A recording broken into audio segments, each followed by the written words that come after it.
आज हम क्वेश्चन 9 से पढ़ेंगे। क्वेश्चन 9 क्या कह रहा है, मेंडल की सफलता के क्या कारण थे। तो देखो समझो, यहाँ पे मेंडल के बारे में बोला है कि मेंडल जो सफल हुआ, अब वो सफल किस चीज में हुआ था तुम लोग जानते हो। उसने क्या बताया था, आनुवांशिक लक्षणों के बारे में और आनुवांशिकता के बारे में बताया था, और अध्ययन करके उसने नियम भी दिए थे। वो नियम तो हम आगे पढ़ेंगे। तो कुल मिलाकर वो जो सफल हुआ था आनुवांशिकता के बारे में बताने में, तो ये सवाल हमसे पूछ रहा है कि आखिर जो मेंडल वो सफल क्यों हुआ, उसने ऐसे कौन कौन से काम करे जिसकी वजह से मेंडल आनुवांशिकता के नियमों को देने में सफल हो गया। तो ये सारा चीजें हमको इस क्वेश्चन के अंदर पढ़नी है। अब इस क्वेश्चन को समझने के लिए हमें यहाँ पर एक परिभाषा सीखनी होगी, विपरीत लक्षण, है ना, जिसको अपन क्या बोलते हैं, विपर्यासी लक्षण भी बोलते हैं। तो तुम पहले विपरीत लक्षण को समझो, उसके बाद से हम हमारे क्वेश्चन पे आएंगे। देखो नाम से मालूम पड़ रहा है लक्षण का मतलब तो होता है गुण, है ना, और इस लक्षण से पहले यहाँ पर हमने लिखा है विपरीत। तो मतलब जो यहाँ पे हम गुणों की बात करेंगे वो एक दूसरे के क्या होने चाहिए, उल्टे होने चाहिए, एक दूसरे के विपरीत होने चाहिए। और इन्हीं उल्टे गुणों को, विपरीत गुणों को अपन क्या कहते हैं, विपरीत लक्षण कहते हैं या फिर विपर्यासी लक्षण कहते हैं। अब इसको थोड़ा और डीप में समझो। जैसे मान लो हमारे सामने दो मटर के पौधे हैं, ये पहला मटर का पौधा है और ये दूसरा मटर का पौधा है। मैं बोल रहा हूं कि जो फर्स्ट नंबर का मटर का पौधा है ना, इसकी हाइट ज्यादा है, मतलब जो ये पौधा है ये लंबा पौधा है, ठीक है। तो इसका गुण क्या बन गया, आप लोग बोलोगे सर कि जो ये फर्स्ट नंबर वाला पौधा है इसकी लंबाई ज्यादा है, ये लंबा है। और अब मैं बोल रहा हूं कि जो सेकंड नंबर वाला मटर का पौधा है ये कैसा है, बोना है। बोना मतलब छोटा पौधा है। तो अब इसका भी गुण बन गया कि सर फर्स्ट नंबर वाला तो बड़ा पौधा है और सेकंड नंबर वाला जो पौधा है वो छोटा है। तो क्या ये दोनों गुण एक दूसरे के उल्टे नहीं है, बिल्कुल उल्टे हैं। एक पौधा लंबा और उसका जस्ट उल्टा करने पर क्या आएगा, बौना। तो यहाँ पे जो हम गुणों की बात कर रहे हैं, ये वाले गुण यहाँ पे क्या कहलाएंगे, विपरीत लक्षण कहलाएंगे या फिर विपर्यासी लक्षण कहलाएंगे। जैसे हम बात करें, हमारे पास मान लो कोई भी, हम एक लड़के का एग्जाम्पल ले लेते हैं। एक का जो कलर है वो साफ है ना, एक का कलर साफ है और एक का कलर काला है। तो यहाँ पे क्या ये दोनों एक दूसरे के विपरीत गुण नहीं है, बिल्कुल है। एक काला है और दूसरा कैसा है, गोरा है। तो जब भी अपन दो विपरीत, दो उल्टे गुणों की बात करेंगे तो अपन उनको क्या बोलेंगे, विपरीत लक्षण या फिर विपर्यासी लक्षण बोलेंगे। अब यहाँ पे इस चैप्टर में हमने इस क्वेश्चन नंबर 9 को समझने के लिए हम विपरीत लक्षण क्यों समझ रहे हैं, इस बात को जानना बहुत जरूरी है ना, कि जो हम पढ़ रहे हैं आखिर वो क्यों पढ़ रहे हैं। तो देखो, जब भी हम लोग कोई एक्सपेरिमेंट करते हैं तो हमें उस एक्सपेरिमेंट का अगर रिजल्ट जानना होता है तो हमको क्या होता चाहिए, हमको दो नतीजे चाहिए। दो नतीजे ऐसे चाहिए जो जस्ट एक दूसरे के उल्टे हों। अब सर हमको वो नतीजे एक दूसरे के उल्टे क्यों चाहिए, वो इसलिए चाहिए ताकि हम एक्सपेरिमेंट कर रहे हैं उसका रिजल्ट अच्छे से निकाल पाए। अब ये बात समझाने से समझ तो कम आती है, लेकिन जब हम एग्जाम्पल देंगे तो ज्यादा क्लियर होगी। जैसे हमने कल ही सीखा था कि जो अभी यहाँ पे वायरस फैल रहा है, अगर हम वैक्सीन तैयार कर दें, मान लो हमने वैक्सीन तैयार कर दी। अब हमारे पास दो वॉलंटियर हैं, मतलब हमारे पास दो लोग हैं, ये पहला और ये दूसरा। हम मान के चल रहे हैं इसमें भी वायरस है और हम ये मान के चल रहे हैं इसमें भी वायरस है। अब हमने वैक्सीन भी तैयार कर ली। अब हम क्या कर रहे हैं, जो यहाँ पे पहला व्यक्ति है इसके शरीर में तो हम वैक्सीन इंजेक्ट कर रहे हैं, मतलब इसके शरीर में हम वैक्सीन को डाल रहे हैं। लेकिन हम क्या कर रहे हैं, सेकंड वाला जो व्यक्ति है इसके शरीर में वैक्सीन को नहीं डाल रहे। ध्यान रखना, वायरस दोनों में है, लेकिन हम कर क्या रहे हैं, वैक्सीन क्या, जो इस वायरस को खत्म करेगी, क्या कर रहे हैं, उसको पहले वाले व्यक्ति में तो डाल रहे हैं लेकिन दूसरे वाले में नहीं डाल रहे। अब कुछ समय बाद, 15 दिन बाद, एक हफ्ते बाद हम क्या करेंगे, इन दोनों व्यक्तियों को चेक करेंगे, इन दोनों के बिहेवियर में, इन दोनों के शरीर को चेक करेंगे कि भाई जिसको हमने वैक्सीन दी थी उसके शरीर में क्या प्रभाव पड़ रहा है और जिसको हमने वैक्सीन नहीं दी है इसके शरीर में क्या प्रभाव पड़ रहा है। अब इससे फायदा क्या होगा, मान के चलो दोनों को पहले वायरस था, हमने जिसको वैक्सीन दी है अब वो क्या हो रहा है, वो धीरे धीरे ठीक हो रहा है। लेकिन जिसको हमने वैक्सीन नहीं दी है वो व्यक्ति पहले के जैसा ही है, ठीक नहीं हो रहा। तो यहाँ पे क्या गुण उल्टे नहीं है, इसको वैक्सीन दी लेकिन इसको वैक्सीन नहीं दी, क्या हमने यहाँ पे काम उल्टा किया, और उल्टा काम करने से हमको फायदा क्या हुआ, हमको ये मालूम पड़ा कि भाई जिसको वैक्सीन दे रहे हो वो तो ठीक हो रहा है और जिसको वैक्सीन नहीं दे रहे हो वो ठीक नहीं हो रहा है। तो हम ये रिजल्ट कब निकाल पाए, हम ये रिजल्ट तब निकाल पाए जब एक को वैक्सीन दी और एक को नहीं दी, जब हमने दो उल्टे गुण लिए। अब मान के चलो आप दोनों को वैक्सीन दे दे तो क्या होता, दोनों ही ठीक होते। तो क्या हम कंपेयर कर पाते क्या कि वैक्सीन देने से कितना फायदा हो रहा है, नहीं कर पाते। तो कंपेयर कब करेंगे भाई, जब एक को वैक्सीन देंगे और एक को नहीं देंगे। तो इसलिए विपरीत लक्षण का यूज क्या क्यों करते हैं, रिजल्ट को अच्छे से ज्ञात करने के लिए करते हैं।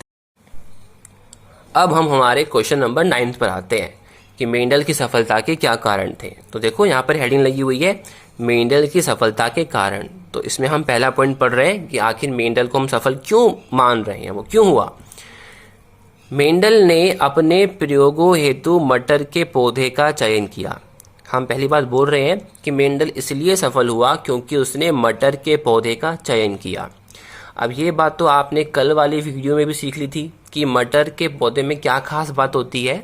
मटर के पौधे में बहुत सारे गुण पाए जाते हैं और आपको कल बताया भी था कि जब भी हम एक्सपेरिमेंट करते हैं तो हमको बहुत सारे गुणों का अध्ययन करके रिजल्ट देना पड़ता है। तो हमको एक ऐसा यहाँ पे पौधा लेना है जिसके अंदर हम बहुत सारे गुणों का अध्ययन कर पाए।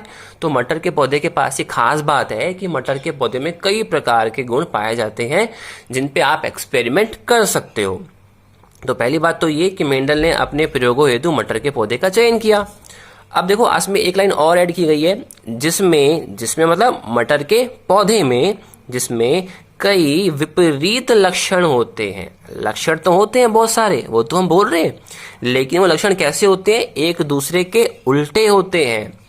अतः जिनसे प्रयोगों को करने में क्या हुई, आसानी हुई। मतलब ध्यान से सुनना, मटर का पौधा तो लिया लेकिन जो उसमें गुण है ना वो कैसे हैं, विपरीत है एक दूसरे के। और इन विपरीत गुणों के कारण हो क्या गया, इन विपरीत गुणों के कारण मेंडल को प्रयोग करने में क्या हुई, आसानी हुई। अब हम यहाँ पर यही समझेंगे कि आखिर मटर के पौधे में जो विपरीत गुण होते हैं ना उनसे प्रयोग करने में आसानी कैसे होती है। ठीक है, तो अब हम यही पढ़ेंगे, तो समझना। अब देखो, मान लो मेंडल ने क्या किया, मेंडल ने मटर के पौधे के बीज लिए। सबसे पहले बीज तो लेंगे। अब उन्होंने क्या किया, मटर के बीजों को बो दिया। जब उन्होंने मटर के बीजों को बो दिया तो कुछ समय बाद क्या होगा, मटर के पौधे उगेंगे। अब हम मान के चल रहे हैं कि कुछ समय बाद मटर के पौधे उग भी गए। तो अब हम क्या कर रहे हैं, हम दो पौधे ले रहे हैं, ये पहला पौधा जो उग गया और ये दूसरा पौधा। ठीक है, अब हम है ना इस मटर के पौधे के एक गुण की बात करते हैं और अब वो हम कौन सा गुण ले रहे हैं, इसकी लंबाई का गुण ले रहे हैं। ठीक है, हमने क्या देखा कि जो ये पहला पौधा था ना ये लंबा है। कैसा है, लंबा। कि जो पहला पौधा बना उसकी हाइट ज्यादा बनी और जो ये दूसरा पौधा बना इसकी हाइट कैसी है, छोटी है। ये दूसरा पौधा कैसा बना है, बोना बना है। अब आप इन दोनों पौधों को गौर से देखो, एक पौधे की हाइट तो ज्यादा बनी और एक पौधे की हाइट क्या बनी, कम बनी। क्या ये दोनों एक दूसरे के उल्टे गुण नहीं है क्या, बिल्कुल उल्टे गुण है। अब इन उल्टे गुणों से फायदा क्या हुआ, देखो फायदा ये हुआ जब मेंडल ने बीज बोए होंगे फिर ये दो अलग अलग साइज के पौधे बने होंगे ना, तो मेंडल ने सोचा होगा कि अरे आखिर ऐसा क्या हुआ कि जो ये पहला पौधा है ये तो लंबा बना और जो ये दूसरा पौधा है ये बोना बना। क्या उसने नहीं सोचा होगा, बिल्कुल सोचा होगा। फिर इसने इसके बारे में रिसर्च करी होगी कि भाई पहला पौधा आखिर लंबा क्यों बना, दूसरा पौधा आखिर बोना क्यों बना। तो इसने बहुत ज्यादा रिसर्च करी होंगी और एक नया रिजल्ट दिया होगा कि आखिर इस कारण जो पहला पौधा था वो लंबा बना और जो दूसरा पौधा था वो बोना बना। इसका कारण जो हम बोल रहे हैं ना वो हम धीरे धीरे चैप्टर में आगे पढ़ेंगे। तो कुल मिलाकर इसने कुछ नई बात सोची। वो बात कब सोच पाया, जब विपरीत लक्षण वाले पौधे उगे। अब आप मान के चलो कि अगर ये दोनों विपरीत लक्षण वाले गुण होते ही नहीं, जो मटर के पौधे उगने वाले थे वो सारे के सारे लंबे उगते।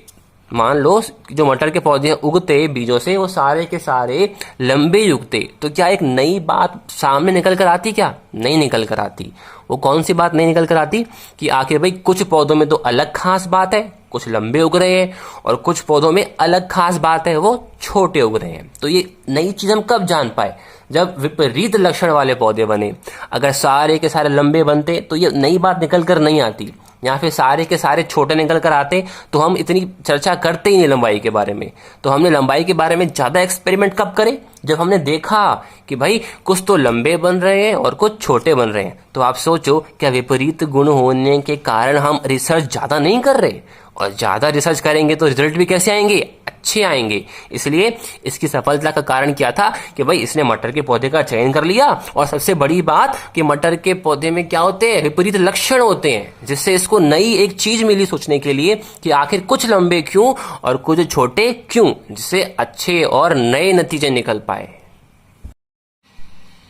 और जितने ज्यादा नतीजे हम निकालते जाएंगे, प्रयोग करने में हमको उतनी ही ज्यादा आसानी होती जाएगी। ठीक है, तो ये तो पहला पॉइंट था इसकी सफलता के कारण का। अभी इसमें हमको 3 पॉइंट और पढ़ने, तो अभी आप है ना इस दूसरे पॉइंट को छोड़ो, पहले थर्ड पर आओ। देखो थर्ड पॉइंट क्या लिखा हुआ है, मेंडल ने एक समय में एक ही लक्षण की वंशागति का अध्ययन किया। देखो अब ये पॉइंट क्या कह रहा है। अब मैंने बताया था ना कि मटर के पौधे में एक गुण तो ना होता है, मटर के पौधे में बहुत सारे गुण होते हैं।